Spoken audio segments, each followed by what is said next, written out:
The Bone Man dances circles round the subterranean gloom, paints pink and blue and purple until he fills the room with the smell of roses and pandemonium, Moon. Most wanted. Violence. Violence is the only thing that can make us see sense.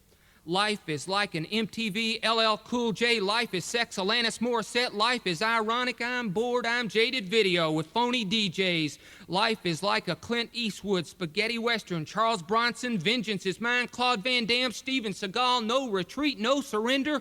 Karate, I will get even. Revenge movie. Life is like a fascist Congress.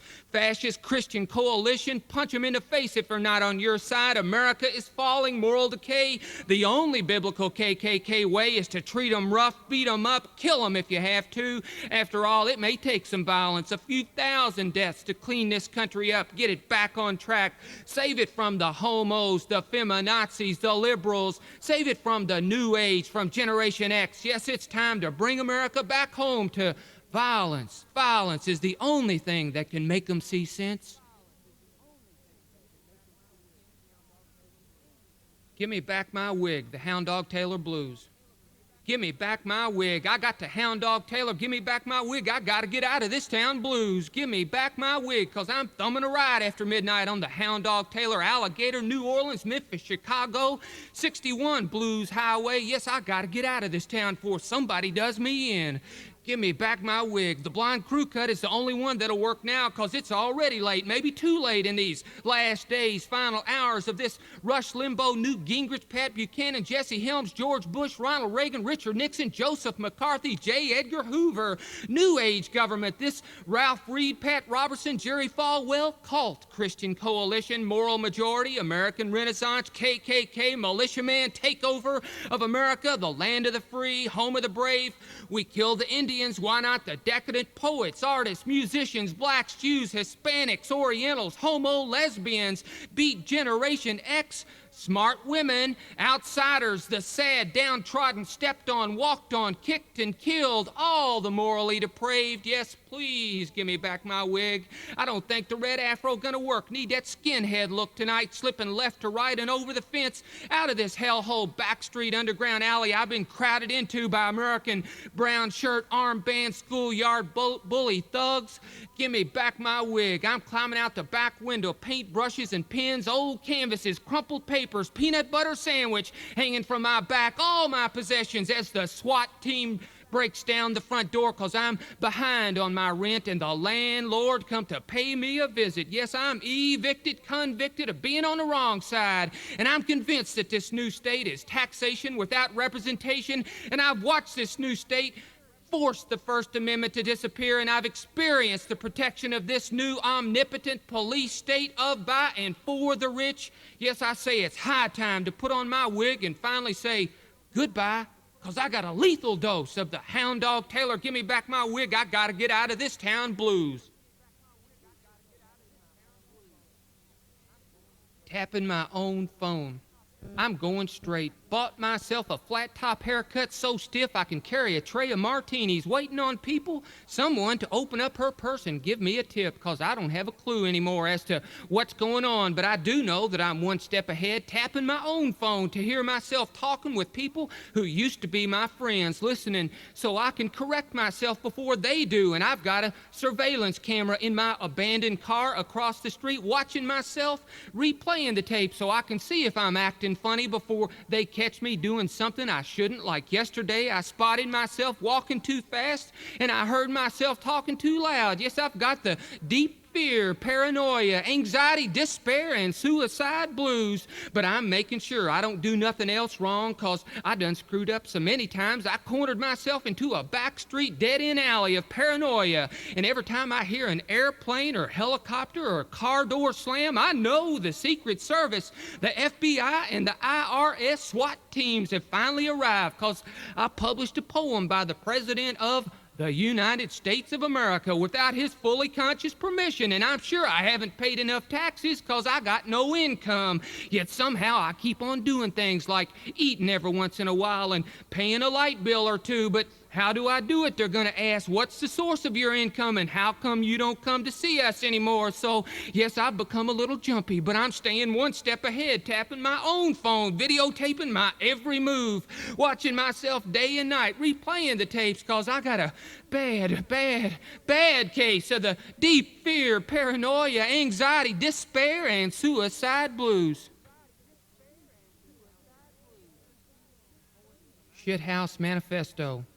Poets, come out of your toilets. You've been holed up too long playing with your cells, with your waste. You're wasting away. All olfactory sensations dead. What with your head now situated on your posterior, one-eyed cyclopean peering down into midnight, bottom of the outhouse. And it's time to throw away the corn cobs and Sears catalogs and walk back out into the barnyards, the open pastures of the world, where animals and people and flowers still bloom, where the sun still shines through the moon at midnight in that other world you've lost until now. It's high time to wake up, pull your sad face and every other hanging down part of you out of that stinking, forlorn, lost world. You'll be fertilizer soon enough, for now it's time to reconstruct who you are, your life. Time to check out of the amnesia motel and get back on the highway 61 or 66 or 69 and finally say goodbye to those lonesome, lost blue pieces of who you used to be and say hello to this yellow sunrise post-world where the crows are grinning and the morning glories sing.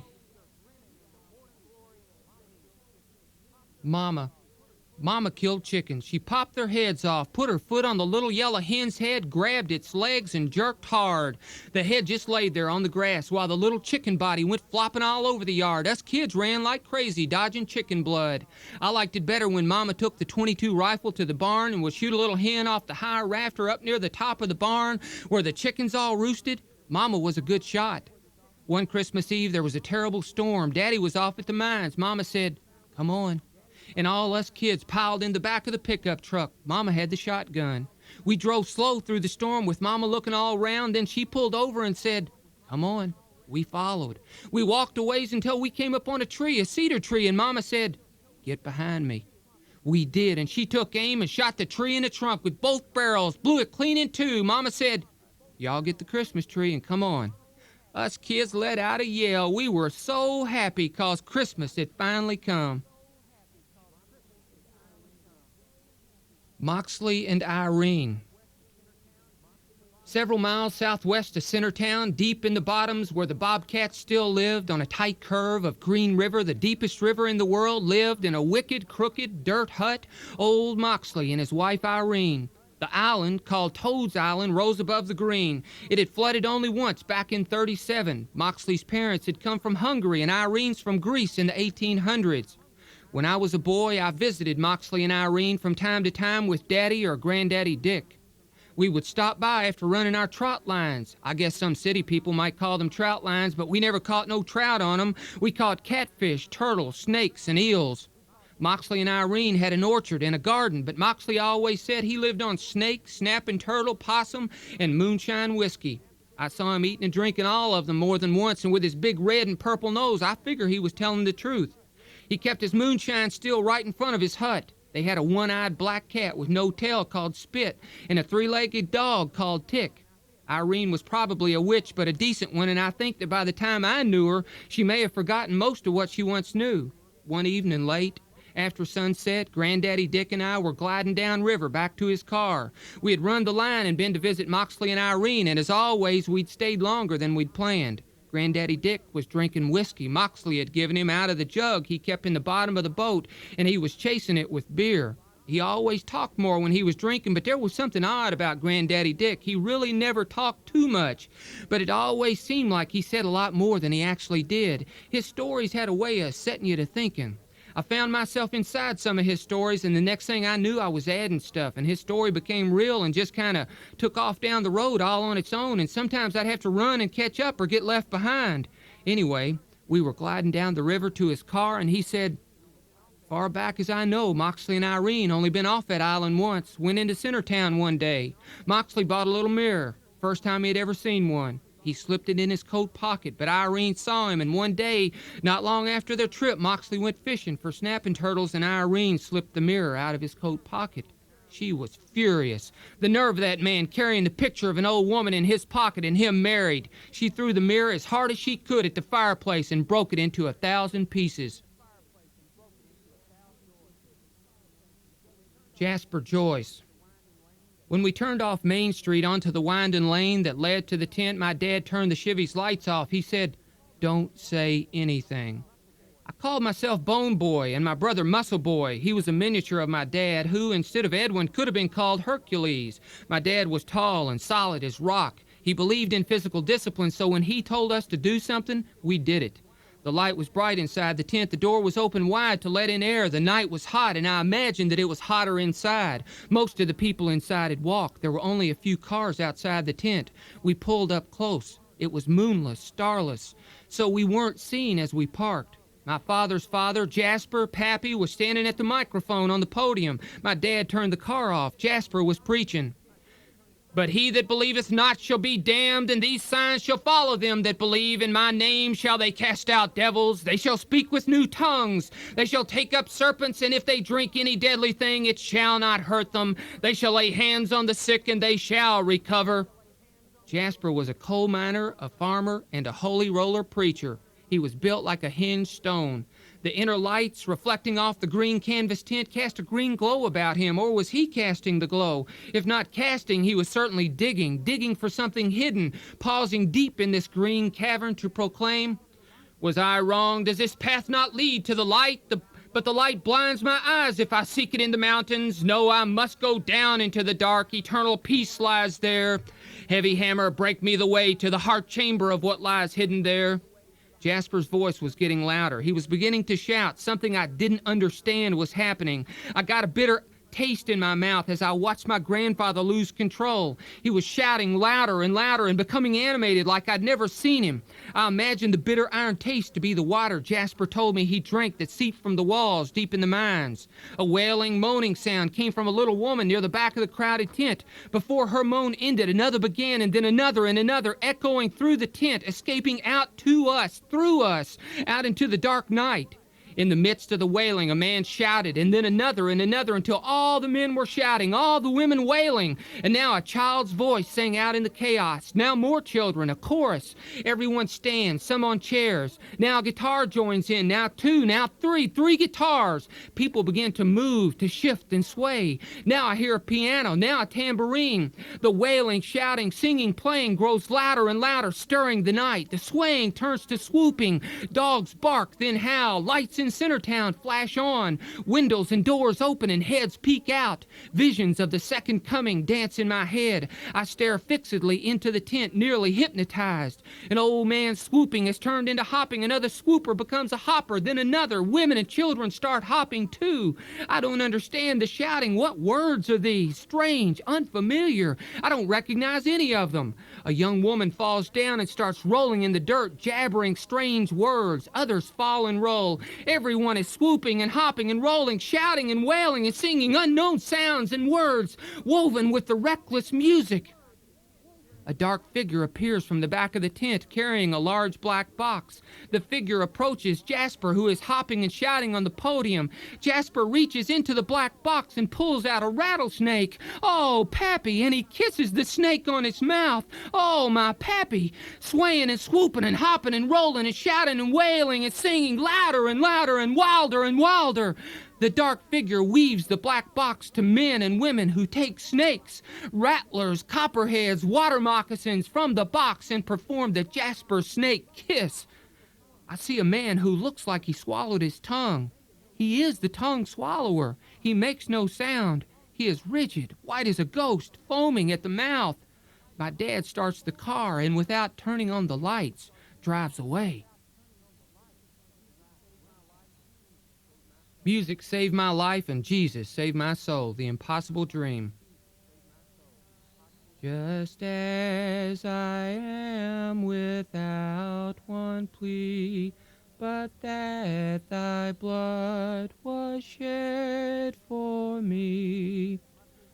We were a gospel quartet, Muscle, Tim, Slim, and me, singing our hearts out. The Impossible Dream. Sunday morning service at the Centertown Baptist Church. After the preaching and just as I am, Sage came up and smiled and said, Boys, that was sure good. And she added, laughing real loud, and Bone, you sure are animated. And then Wanda Lou chimed in with, yes, that was fine, but Bone, you were flat. And oh my, oh my, oh my. I went home swearing I'd never sing again, and I didn't until I got in the car, turned on the radio and heard Elvis crooning about some old Kentucky back roads, and I caught myself breaking my promise, singing. So what if I was flat as a pancake? Music had saved my life more than once, and I knew then, as I knew before and after, that I'd never abandon song. I'd never quit listening to the gift of God, sweet music, and even if I couldn't in public, at least in private, I'd keep on singing. And well, us boys, Muscle, Tim, Slim, and me, well, I believe all our lives were saved more than once by music, and I mean every kind of music. We heard it all. Church music and funeral dirges as Mama and her sister Jody Bell sang far back as I can remember.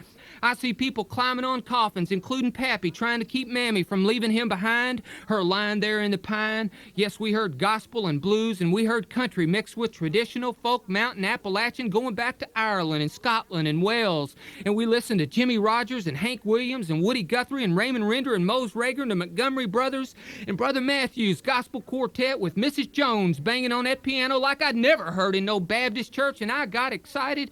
Oh, Lord, can music make you feel this good? Brought tears to my boy eyes and made goosebumps run all up and down my back and all over my body, made my flat top hair stand up straight and tall without no butch wax on it.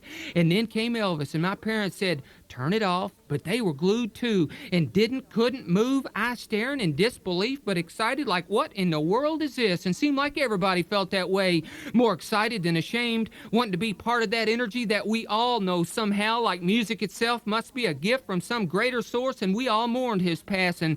But I'm jumping ahead, cause for our generation, Bob Dylan and the Beatles did it too, and in Slim's yellow Volkswagen traveling through one-lane Ohio County bridges at the speed of light with windows down, we kept the stereo loud as it would go, cause we loved music, cause whenever we had to turn from the pain of life, the suffering of living, we always turned to music, as if music redirected us towards God, as if music came from God. And every time we turned to music, life became bearable again. We thought about resurrection again. We thought about Jesus again.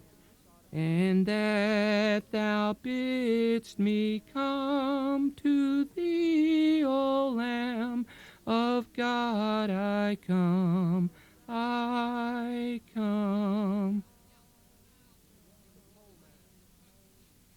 The Coal Miner. There was a man in the land of coal whose name was Lucian Wallace, and that man was blameless and upright, one who feared God and turned away from evil. There were born to him one son and one daughter. He had an old black car and a gray and white second-hand mobile home. He was a coal miner. He was a coal miner who lived a few miles out of Beaver Dam, out on Highway 69, on the road to Rochester. He lived close to his coal mine, Ken Underground, number 1. The coal miner was lean, gaunt, hollow-eyed, like he was hungry, maybe starving, like he was haunted every second of every day, of every night of his life by the thought that his mine might collapse or explode with him deep in the mine, eating lunch or digging or throwing lumps of coal at rats. He was haunted by death. He was haunted by life. He was dark, a darkling great man. The pores of his skin were filled with coal dust, so that even after his shower, when he came off shift, even after scrubbing, the dust lay deep in his pores, deep in his lungs. His eyes always watered. He could never get all the dust out of them. But for all the darkness, there is life in his watery turquoise eyes there runs a river, a deep blue-green river filled with a golden compassion for his children, for his wife, for his mother, for life. His mother is the bootlegger. His children, his daughter Edwina and his son Carol, have been with him from the start. Carol stands facing his father. When Lucian rocks forward, Carol pops a wet washcloth in his face. When Lucian rocks back, Edwina yells, "Wake up, Daddy," in his ear.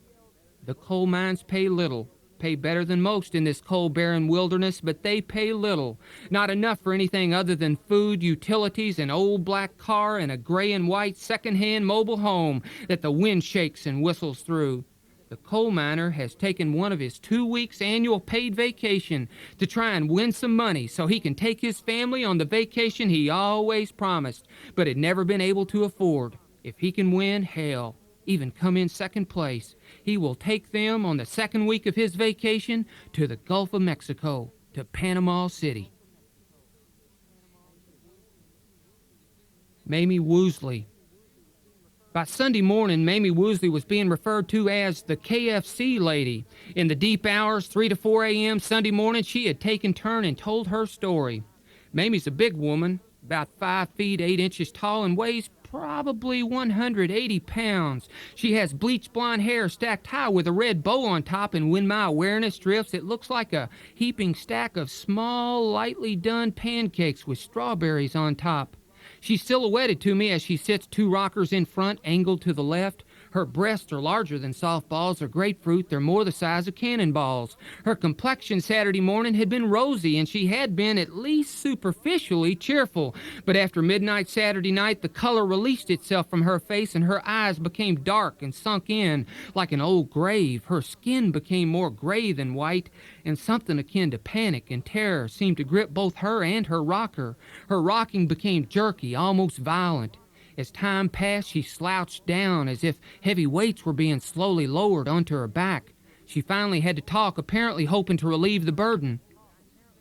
"Well, I almost hate to, but I need to say something else. I feel like I might suffocate. Ain't y'all hot? I feel like I can't breathe, and I can't stop sweating." She unbuttoned 2 buttons on her blouse while she paused for 2 or 3 minutes. "You know, I'm really sort of glad I did this. I was so sick of my life and myself. I just wanted to die. The only time it seemed like I had any peace was at work serving up that old fried chicken. The more hours I could get, the happier I was. I didn't have to listen to those screaming, arguing kids, not to mention my old man, like living with Satan himself. I tell you, I almost hate to say it, but I'll be glad when all this wonderful life is done with, all this damn pain, days bleeding into days. Who ever heard of a weekend? Sounds like something in a dream or some storybook. Weekend. Weeks don't ever end for me and that son of a bitch I live with, if you call it living. I know he's messing with my Rachel, and her only 14. Him and his black dog calls him Jesus. The nerve that man's got. No, I wouldn't call it nerve either. I think he's just empty except for some kind of evil streak that runs in him. Wish to hell I'd never married him. But after Paul died in the mine explosion, I didn't know what to do. What with 6 little kids, no insurance. Of course, we never had the money for that. With all the bills and the kids, what on coal miners pay, we couldn't afford no luxuries. Had hard enough time with food and a place to live, and he started hanging around like some old mangy dog in heat. He'd come to the screen door and just stand there staring in, and I told him to go away, and after a while he would, but then the next day he'd show up again, same thing, wanting to know if he could help out. Help out. I knew what he wanted all right. And then there were the nights. I couldn't hardly bear Paul being gone. I was so lonely. Paul had been so good to me. Sure, he was rough, but he weren't mean. He didn't beat me and the kids like that dirty son of a bitch I'm trapped with now. She paused for a minute to catch her breath and dig deeper. "You know why I'm doing this stupid crazy thing that we're all doing right now? 'Cause a week ago, 'cause one night last week, it was late, I was sitting in the kitchen down at Crono's where we live. I was sitting in the kitchen holding a washcloth with ice in it over my eye 'cause he done got drunk, and when I come in the front door from work, he and Rachel was coming in the back door, and I said, 'Where the hell you two been?' He got mad and hit me in the face with his fist and knocked me back into the front door. So I was sitting in the kitchen, and he come in and throwed the newspaper down on the table and said, 'Look at this.' And I did, and it was something about this rocking chair thing, and he said, 'You're gonna be in this, and you're gonna win the money, else don't come home.' I didn't say nothing. I didn't even look at him, and he said real low and mean like, 'Did you hear me, woman? I said you're gonna be in this, and if you don't win, I don't ever want to see your ugly face again.' She didn't say anything for about 2 minutes, then straining, nearly choking. 'So you see, that's why I'm here, and I'm sick to death worried, 'cause I'm tired and I don't know how long I can hold out, and I know if I don't make it, I don't know what's going to happen, 'cause he's been getting a lot worse lately, and he's tired of me and my complaining, and I think he's thinking about running off with my Rachel, and I'm afraid she might go, and she got no idea what she's getting into with that devil, and she's my oldest, she's my baby, and I don't want her hurt.' Tears are flowing down her swollen face. 'And it's only going to get worse, and I want him gone, but I don't want to lose my baby.' Sobbing, she stops talking, but keeps slow rocking. Kentucky Blues. I'm a poor wayfaring stranger, a-wandering through this vale of woe. But there's no sickness, toil, or danger in that bright land to which I go. I'm going there to see my mother. I'm going there no more to roam. I'm going over Jordan. I'm only going over home. From Kentucky he came to East Chicago rail yard to work. He was gone. And at night, after 14-hour days, Gideon's Bible and the cheapest wine warm body and soul, sacred ceremony and ramshackle, bed-bug, newspaper-walled, beer sign, neon hotel within eyeshot of the yard, not far to lumber on frigid morn.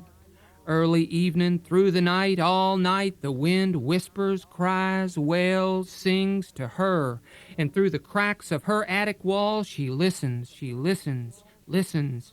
And when the wind don't blow, she turns an ear to the voice coming to her through the stillness of gnarled cedar and pine blanketing like shrouds the old gray-weathered wood-slatted farmhouse nestled deep in this coal-barren wilderness. And she turns an ear to the voice coming to her through the stillness of cedar and pine, and through the stillness she turns and looks at his gray railman's hat hanging limp from 8-penny nail on wormwood wall. His hat and railroad manual were all he brought home the last time. But that first Christmas visit from East Chicago and his new job, he brought her a blue calico dress and red sweater with pearl buttons carried on the train, with gifts for all, he and they all proud of him, a man, no longer boy, but always hard worker of farm and mine in this pioneer Kentucky land. But now he returns again, so soon, unexpected, returns eternal, presence, home, for good, his body. From East Chicago rail yards he comes, his body crushed between coal cars, coal. And like the bituminous gold shipped from Kentucky to foreign parts, he's delivered by train. Long, wailing, whistle signals his arrival, last stop of the L&N. And a year later, frail, tired, torn, she drifts through tears. By candlelight she sees his spirit atop of attic stairs, at foot of her bed, calming, real presence. He moves closer, reaching to her. His hand touches her forehead. Her eyes close finally to deep dream sleep. Johnny Powers. Johnny's dad had one hand and one leg. Well, actually, old man Powers had two legs, but one was wood. He had a big purple mole on the side of his nose. He smelled like stinkweed, and after his stroke, he drooled, and his limp was worse. Everybody said he was mean, but the night he burned up, when his house burned down, I saw his wood leg burning, a bright purple flame, on what had been the living room floor, and I began to wonder. Johnny is rocking behind me to my left. Two of his 7 brothers are rocking half a block away at the end of the line. The Powers farm was next to Uncle Pete's, and I knew that Uncle Pete had acquired 150 of his acres from old man Powers during the Depression. Johnny was just born, and there was no food with the drought and the Depression, and his mom's milk had dried up. Johnny's mom was a tiny woman. Hard to believe she had 8 kids. Benjamin was the last one. She died giving birth to him. But Johnny was the oldest, the firstborn, and he was starving, and he was crying hard. His hunger was so strong. So late one night, old man Power slipped out of the house and crossed the fields to Uncle Pete's. He said, "Pete, my boy's starving. He needs milk. You got a milk cow, and I got land. I'll trade you half my land for that cow right now, tonight."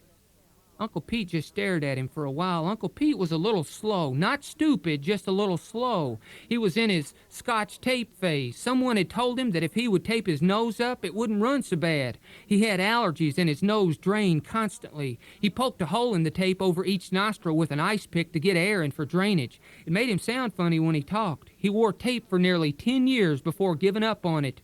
Uncle Pete finally spoke. He told old man Powers, "All right," and they traded. Went to town in a week and drew up the deed. 150 acres for a milk cow. Saved Johnny's life. Old man Powers and his wife had 8 kids, all boys. Had them all in 8 years, one right after the other. Farmers who had anything back then had lots of chickens, and they'd wander from one farm to the next looking for food and just wandering like chickens do. And at night they'd find a safe place to roost wherever they could. The Powers had a trap door in the living room floor. At night, they'd get a fishing pole out, put a piece of soft corn on the hook and drop it through the trap door. The house sat about 3 feet off the ground like most farmhouses do. Pretty soon they'd catch a chicken. Oh, it'd put up a fight, but not for long. Once they got it up through the trap door, Old Man Power snapped its neck to shut it up. They'd pluck the feathers fast and burn 'em in the kitchen stove so there'd be no trace. Johnny's dad had one hand and one leg. Well, actually, Old Man Powers had 2 legs, but one was wood. He had a big purple mole on the side of his nose. He smelled like stinkweed. And after his stroke, he drooled, and his limp was worse. Everybody said he was mean. But the night he burned up, when his house burned down, I saw his wood leg burning, a bright purple flame, on what had been the living room floor. And I began to wonder. The Coal Miner, Part 2.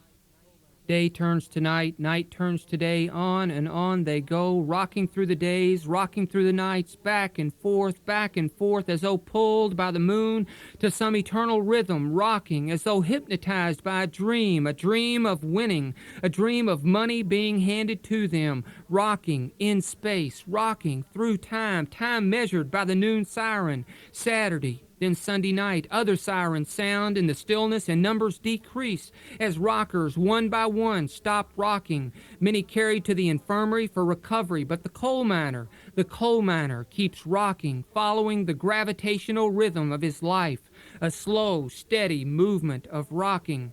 His children, little Edwina and the frail ghost of Carol, his children never speak, never smile, never complain. They remain steadfast.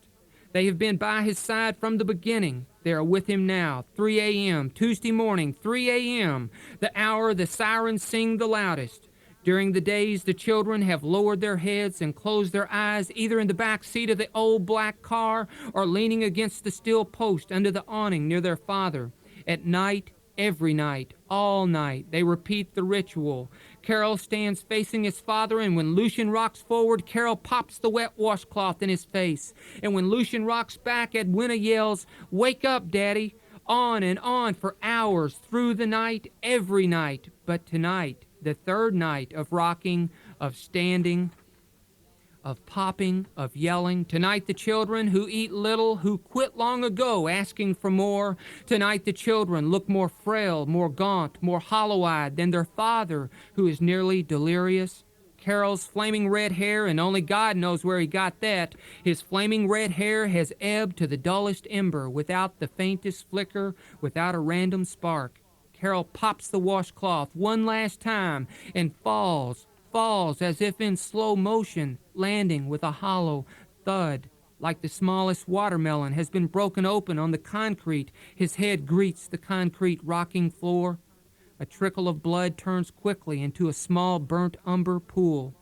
Out of the trance comes a shrill scream, a scream higher and louder, more piercing than the noon siren, more devastating than all the sirens of the night. The scream comes from little Edwina. Lucian falls forward out of his rocker, falls onto his son's body. He lifts himself and turns his son, turns Carol, whose eyes are open and white, sunk deep into his head. He is dead.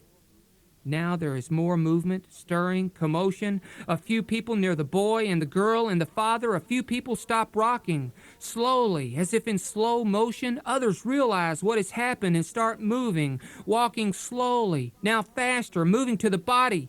But to what avail? Carol Wallace is dead. He is dead. Little Edwina, who has never raised her voice except to yell, "Wake up, Daddy," who has only stared in stony silence. Little Edwina screams. She screams, and no one can stop her.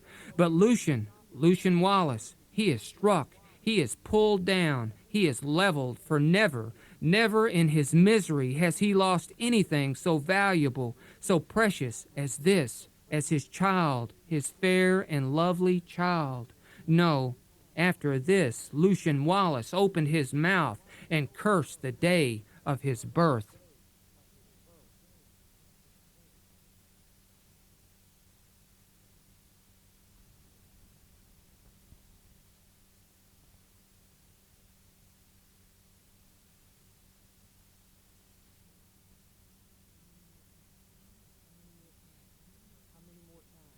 How many more times?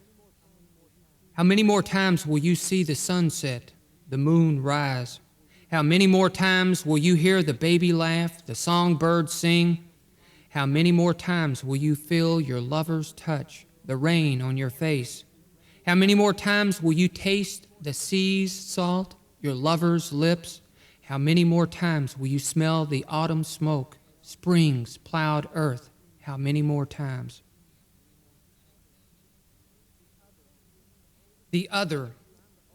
I told you I'm the oldest of 6 children. My parents, Goliath and Grendel, my younger brother, Muscle Man, my sisters, Lamia and the 3 Furies, but I forgot to mention the other, the shadowy figure, the older brother I never knew who left home when he was 16, never to be seen again and only heard of in newspaper reports, magazine articles, or from so-and-so saying they saw him dropping into some dark alley or slipping into a second-hand bookstore. He never wrote, so we never knew where he was. He studied for 2 years after leaving home at Oxford on a Rhodes Scholarship, went all kinds of academic awards, ESU and JBE Scholar Awards and Writing Awards, but we didn't go to any of the presentations because we weren't invited. We always found out about them from some other source. We read the occasional poem in the New Yorker the librarian would give us, and of course we read his deadly strange books. He was a prolific writer on a mission to procure molasses for the U.S. Army, numinous, from Marduk to Urantia, approaching the New Age, a pilgrimage, even the Ophidians, the Red Flower, the plot, the life of Pierre Pompom Revoir, anarchist, God in heaven, old Melchizedek. And she said, my daughter just loves her vulva, but it doesn't go fast enough. Portraits of life in a small town. Stone Thief, a legend in his own mind. Woba Woba, monkeys rule the world. Down and out in Louisville, my daddy the czar, my weenie Satricon. The Mosquito Extermination Commission, Rishikesh. He lives in its sequel, he dies. His academically acclaimed work on comedy, Aristotle and An Asshole Yes. His award-winning one-act expressionist play, The Absurd Turds. The Onan award-winning short story, One-Armed Adulterers, The Masturbating Blues, his astonishing book on literary and cultural criticism titled The Politics of Marriage, Parallelism, Convergence, and Transmutation in 3 Stories by Tolstoy, his work on esoteric mysticism, Mysticus Memoria, Rhythmus, Ignis Fatuus, to name a few, and of course the most controversial one, 123 weeks on the New York Times bestseller list, Guilt Without Sex. Oh, and who could forget his internationally acclaimed feminist fantasy, Fellatio with dirty men made them grow mustaches. I call him Brain Man. Why not? After everyone started calling me Bone Man, I started calling my younger brother Muscle Man and felt it only natural to call this shadow intellect Brain Man. I remember walking into his room when I was a kid. I was in my I'm gonna be a spy stage and I was taking notes, writing everything down for future reference.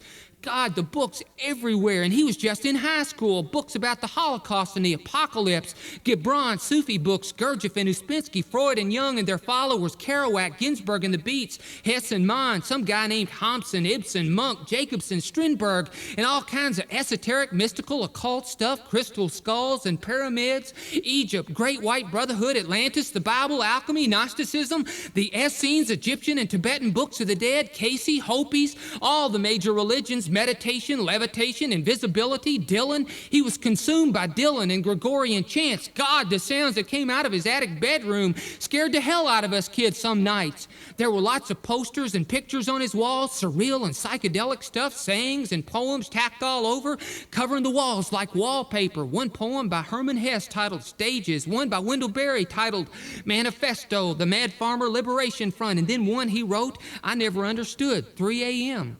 3 a.m. I stare at 3 prunes on a white napkin on the brown arm of an Indian couch against a brown carpeted floor with 3 steps leading up to a white wall. A tiny bug crawls from one prune trying to escape my finger, which smashes it. My finger leaves it exactly where it dies as proof that it did exist. See what I mean? What the hell was he getting at? I don't know. He was so strange. He had tea bags hanging from his ceiling, a tombstone in the center of his room, candles all over, a human skull on his desk, a stuffed raven perched on the back of his chair, incense going all the time, totally weird stuff, and he never talked. I never heard him say a word. One day he was gone. We never saw him again. I heard once he decided to become an Essene, read tons of books, may have helped translate some of the Dead Sea Scrolls, got rid of everything, started fasting, and one Easter Sunday, I read this in the newspaper, he burned down hundreds of acres, said it was an accident, said he was burning off a plant bed for an herb garden. No charges were pressed. He disappeared again. I heard he went to Greece for a couple couple of years, lived near Delphi or maybe on an island, traveled all round, east on the Enlightenment tour to Egypt, Persia, India, Tibet, and back again. Netherlands. The ritual of daily life is relaxed and precise, and while the relaxed attracts, it is the other, the one that comes after. It is the precise that haunts my waking and my sleep. Would it be possible to live here, in this world out of time, or at least any time I have known before until now? And here I am 3 years in a row walking wolves on the ancient splendored, monk-begotten dikes of Zeeland, southern Holland, the Netherlands, the North Sea, fencing me in to what? Freedom, a precise life, free man or slave? Is the condition any different anywhere else? Are we not all slaves? And yet this particular underworld dream smells more fragrant with its fields, its windmills, and its handsome faces. Why have I come? To fulfill prophecy, destiny, chance? And now that I am here, do I stay or do I go? And if I go, will I ever return? And if I return, in what capacity? Am I seeking the living or the dead, death or life? I choose life, but where and how to live? Comes night and wind. He dreams for the desert, the Indian land, to live in a hut, drift to sleep, warmed by the fading wolf song. He makes 6-foot womanly vases and paints them naked with bird and animal heads. Times at night he puts down the clay and plays his violin, accompanies the wolf. Comes wind, weaves the night, violin, wolf song. Comes wind, weaves the night, violin, wolf song. Raven hair and turquoise. Through God's or a raven's eyes, from high above, the turquoise car is seen winding southward through the hunting grounds of Kentucky. Your soft lips kiss the colored stars, the red giants, the blue dwarfs on my chest. Your tongue draws a slow line round the blue, green, and yellow lotus-flowered sun at the center of my pyramid. And as I breathe your raven hair, your tears wash my red and orange lightning bolts, wash them clean of color and sweat. My love, these bodies, our home in this windless place, prevail for pulsing moments, but pulsing moments like your kiss, your tongue, your tears, last forever. And through God's or a raven's eyes, from high above, an invisible force sings like a secret wind. Our turquoise, wind-hewn love shall be our palace. You grow wild in my heart. Peonies grow wild in Siberia, China, Japan, and Tibet. Peonies grow wild where the terrain is rugged and the climate harsh. You grow wild in my heart. Peonies are perennial plants tolerant of cold winters. Peonies produce huge, amazing flowers each spring. Although you are not tolerant of cold winters or the cold of my heart, in the spring of each month you magically produce huge, amazing, brilliant-hued flowers. Practically all garden peonies are hybrids of the hardy wild species. No garden variety, you are the hardy wild species. The plant, especially the flower, is poisonous, but the peony root has been used medicinally by the Chinese for centuries. Although your radiant beauty and your fiery wrath often transport me to the edge of death, burning, searing, the peony root I discovered in your heart has saved me 10 times the times I nearly died. Peonies grow wild in Siberia, China, Japan, and Tibet. Peonies grow wild where the terrain is rugged and the climate harsh. You grow wild in the Siberia, China, Japan, and Tibet of my heart, where the scarred terrain is rugged and the climate harsh. You grow wild in my heart. Kokopelli and Stardust. You gave me Kokopelli and Stardust in a heart-shaped box painted deep blue with the fiery hands of God holding it all together. You carved Kokopelli out of pine and painted him gold with turquoise flute and seed bag silver with turquoise etchings, ancient seed bag on his back. And you carved a heart-shaped box and painted it deep blue with the fiery hands of God holding it all together. And when you were done with your carving and painting and etching, before placing Kokopelli in the box, you sprinkled stardust in the bottom and added a card of flowers on which you inscribed, I love you. San Francisco, May 1993.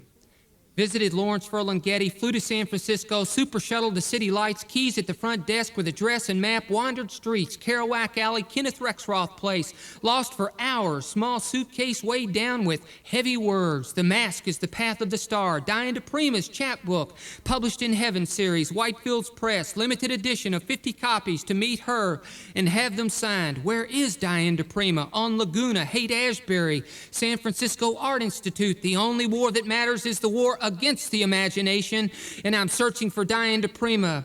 Where is Lawrence Ferlinghetti? On Francisco, Telegraph Hill, North Beach, City Lights. Poets, come out of your closets, open your windows, open your doors. You've been holed up too long in your closed worlds, and I'm searching for Lawrence Ferlinghetti. Walk Golden Gate Bridge, holding Nancy's hand into the wind. Alcatraz and sailboats, one bent, licking the lips of the bay waters, and the Pacific sprays us with tears of Chinese immigrants who, for 40 days and 40 nights, have stood on water outside America's door, knocking, denied entry, denied Fisherman's Wharf. Seals singing, some burnt-out old hippie screeching, I am a rock, I am an island, for spare change from laughing lines of tourists from around the world, waiting for trolley tours, lunch at Fish Alley, hike up Telegraph Hill. What a view, but a statue of Columbus? Is this a Columbus I don't know about? The other Columbus? The San Francisco Telegraph Hill, North Beach Columbus? Father Christopher Columbus of Our Lady of the Flowers? No, Lawrence Ferlinghetti says, this is the Christopher Columbus. We tried to spray paint his hands red, but policemen surrounded him all night Columbus Day Eve. Christopher Columbus, Chief Joseph, two histories. Hear me, my chiefs, I am tired. My heart is sick and sad. From where the sun now stands, I will fight no more forever. Walking up hills, bowing to gravity, leaning backward with my long hair, sweeping pigeon shit from the path. As I descend, the wind and the descent flatten me, and now my muscles are green and yellow and red, pain-flavored Jell-O. Cafe Puccini, Cafe Verdi, Cafe Trieste, Espresso, Cappuccino, Chinatown, fresh fruit and vegetables, the smell of dead animals, whole schools of fish, bulging eyes, gasping on counters, whispering, unheard. Tai Chi in the parks, on the streets, movement before sunrise, speeding into America. Hong Kong, mutant flu, killer virus, now afternoon, what do they think of me? Walking here, what do I look like to them? So different, so alike. I want love to have its way. Is their society, though, still as closed as Bruce Lee founded in 1962, North Beach and Oakland and Sacramento?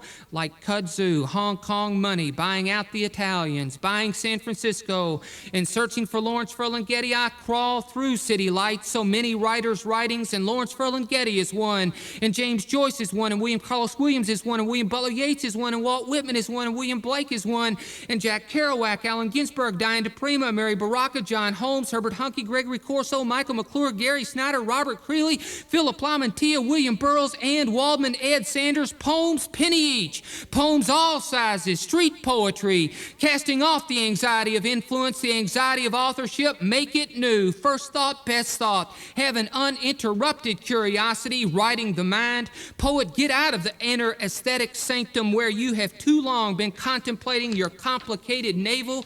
And as I search for Lawrence Ferlinghetti, feed the cat and look at photo of Allen Ginsberg and Lorenzo swimming. Julie, why do men still drink wine and women still water? Danielle Ortega's Minotaur keeps watchful eye over apartment stairs, and Liberty's mask, like a gargoyle, guards his bedroom. Paintings and posters of readings round the world cover the walls. Travels in America, Deserta on the shelf, Alcatraz in the distance. Third World Voices, monks, Ernesto Cardenal, Nicanor Parra, Daniel Berrigan, Thomas Merton, pierce the world's terrors, chanting Shelley's Declaration of Rights. Government has no rights. It is a delegation from several individuals for the purpose of securing their own.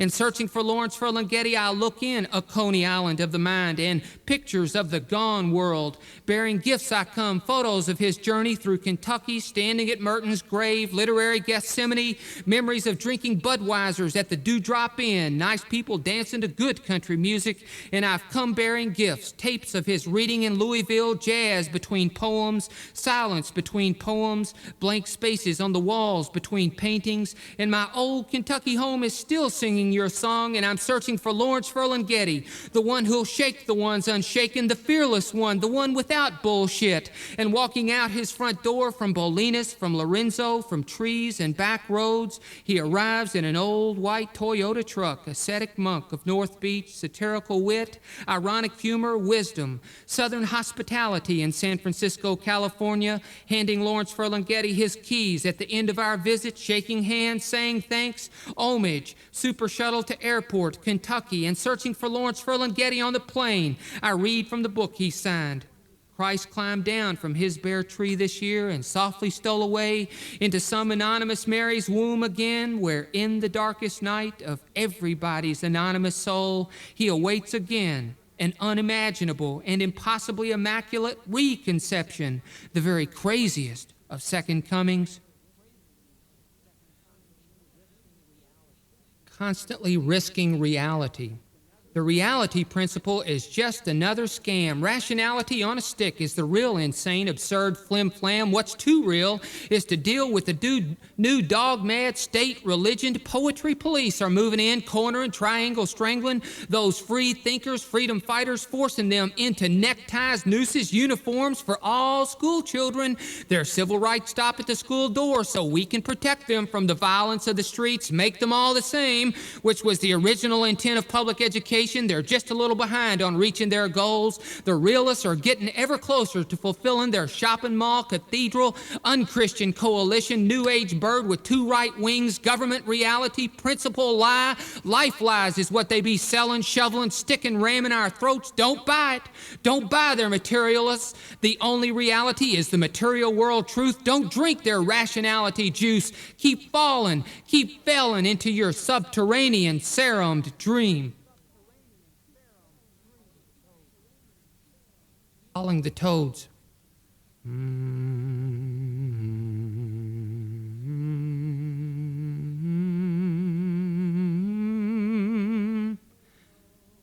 Calling the toads, calling the toads, we shall come rejoicing, calling the toads. One step out the door, off the step, going down, swinging in a peyote, amphetamine, benzodrine dream. I'm 5 years old. I am the messenger, holding William Burroughs, Bill Burroughs, old Bully's hand, holding Bill's hand on some lonely, godforsaken, upper-middle-class St. Louis street.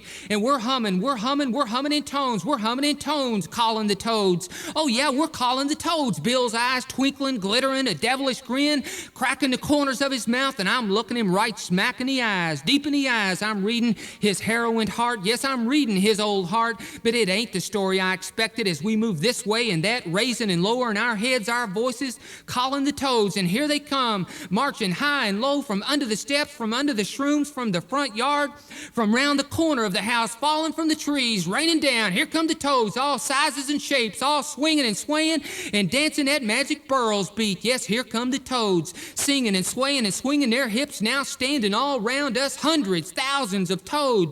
Eyes bulging, tongue sticking out hard, dancing a strange, happy, vulgar rhythm dance for Burroughs and me. Yes, Burroughs, yes, Burroughs, yes, Burroughs, I see his heart, and I know his secret, a secret no one has discovered till now, but I'll never tell, never reveal as I witness this sacred scene, this holy ceremony, this gathering, this universal song and dance I witness through the eyes, the heart of William S. Burroughs, King of the Toads. Calling the toads, we shall come rejoicing, calling the toads.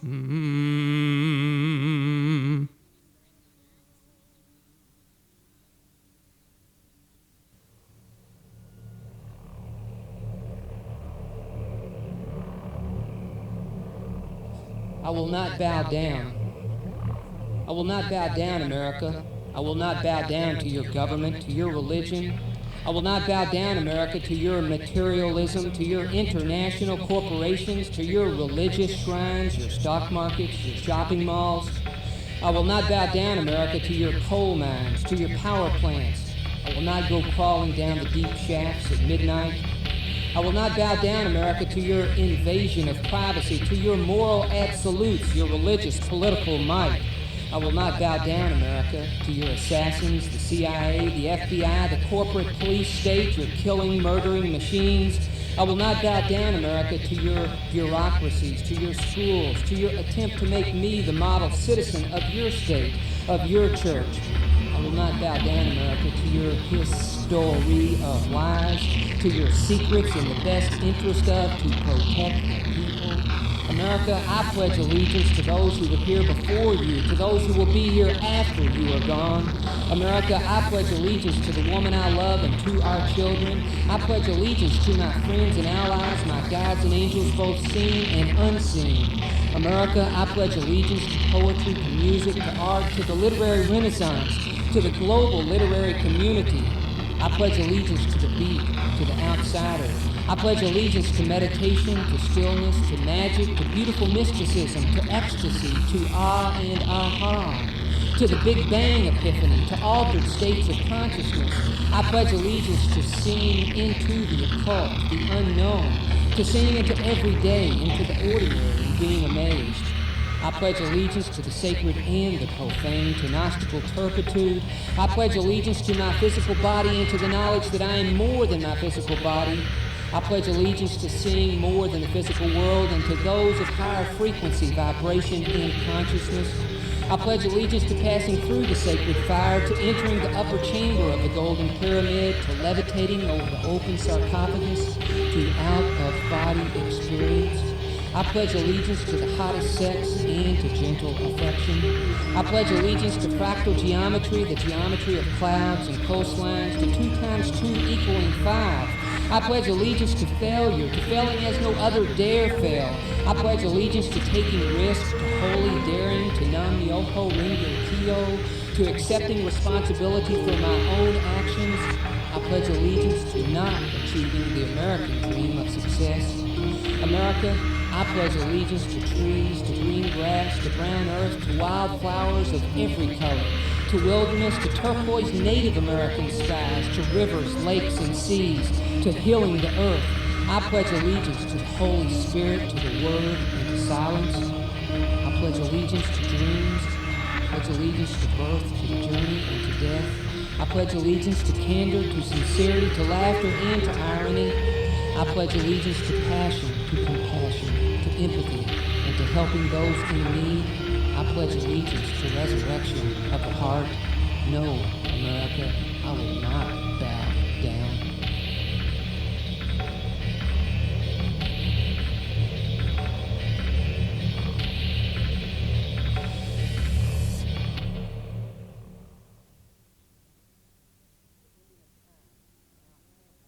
The ending of time, an alchemical rant.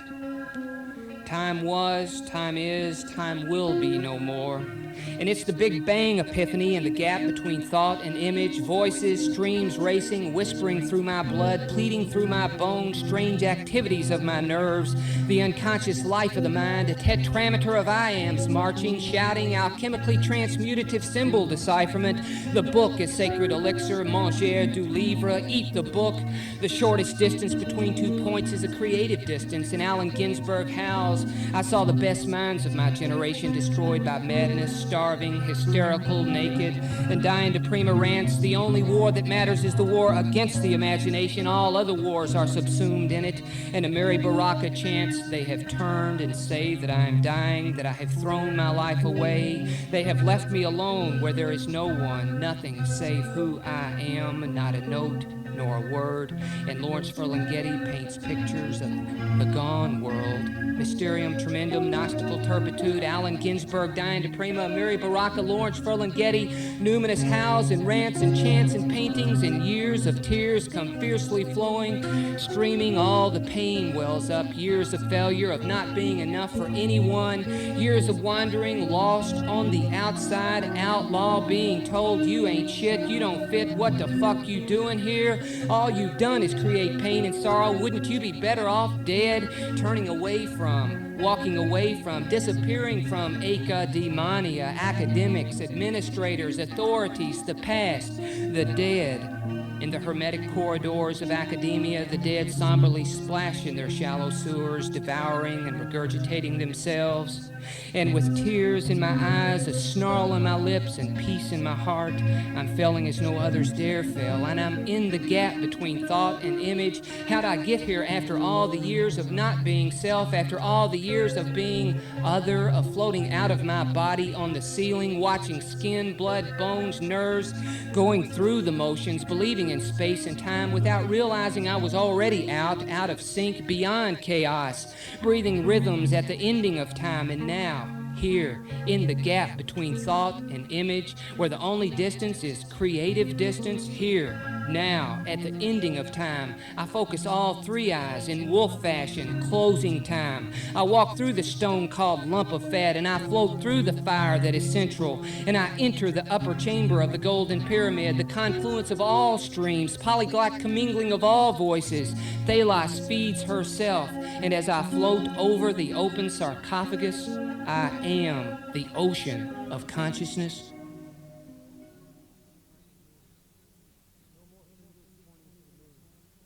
No more fingers pointing to the moon. No more fingers pointing to the sun, only the sun itself. No more fingers pointing to the moon, only the moon itself. No more fingers pointing to the lightning, only the lightning itself. No more fingers pointing to the thunder, only the thunder itself. No more fingers pointing to the mountain, only the mountain itself. No more fingers pointing to the turquoise sky, only the turquoise sky itself. No more fingers pointing to the rain, only the rain itself. No more fingers pointing to the ocean, only the ocean itself. No more fingers pointing to sex, only sex itself. No more fingers pointing to life, only living itself. No more fingers pointing to the moon, only the moon itself. Listen, the roaring city is the Buddha's golden speech. The waves in the distance are the Buddha's pure luminous body. How many thousands of poems, how many songs have flowed through us tonight? And when the songbird sings at dawn, we won't be able to repeat even one word. Without blinking, Zen in the art of driving 100 miles per hour past Bronnie Taylor and others on Ohio County's Highway 69 one-lane bridge between Beaver Dam and Center Town, Part 3, down and out in Kentucky, the bridge. The head must bow and the back will have to bend wherever the workers may go. A few more days and the trouble all will end in the field where the sugar canes grow. A few more days for to tote the weary load, no matter 'twill never be light. A few more days till we totter on the road, then my old Kentucky home, good night.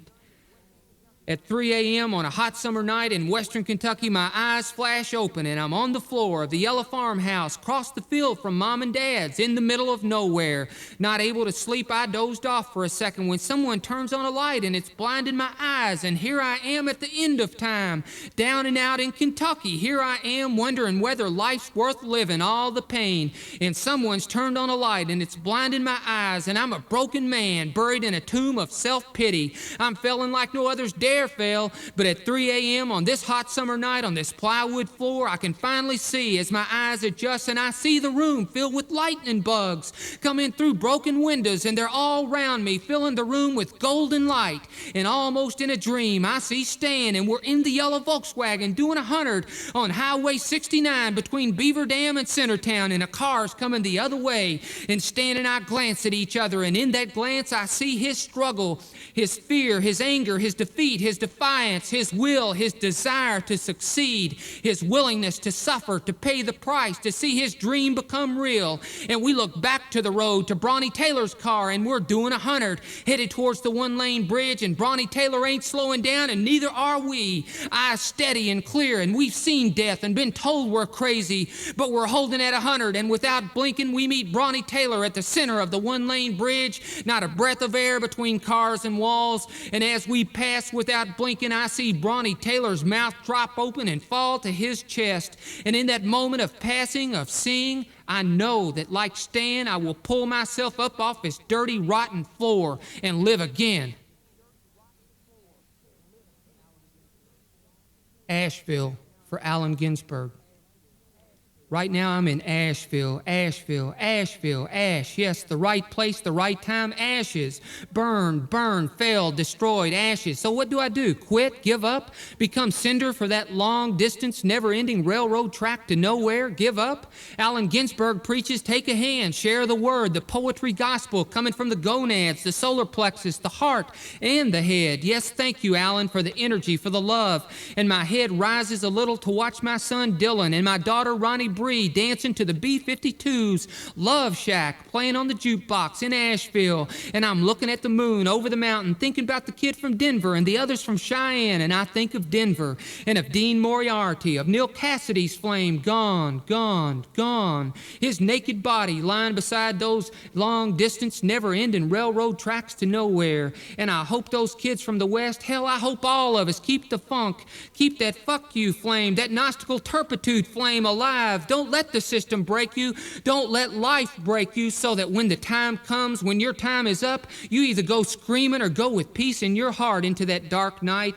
And now somebody's playing the blues on the piano. And yeah, 2 days ago, Ronnie and I were sitting at Ginsberg's table in New York City talking about Asheville, talking about the 20 grand Kent and I lost putting on that 48-hour non-stop music and poetry insomniacathon to kick off NYU's 50-year celebration of the Beat Generation. And I'm talking with Allen Ginsberg and Herbert Huncke and Gregory Corso, but like when Mark Smith proclaims his name, the audience responds, so what? And I'm thinking about Mark Smith and Alan Wolfe and Ray McNeese and Richard Cambridge and Ginger and Lee and the Green Door and Poetry Alive.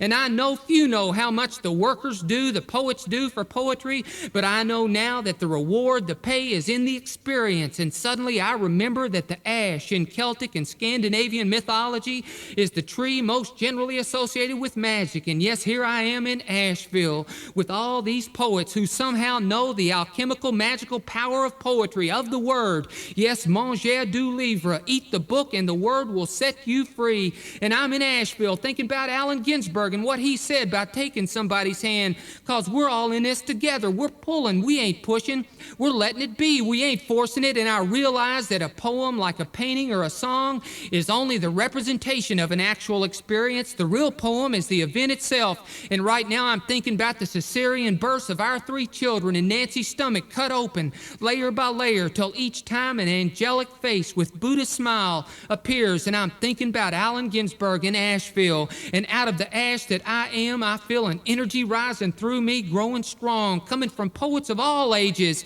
And I'm in Asheville, but it don't feel like failure no more. It feels friendly. It feels good. It feels strong, like some kind of rebirth into poetry, into life. It feels like resurrection right now, right here in Asheville.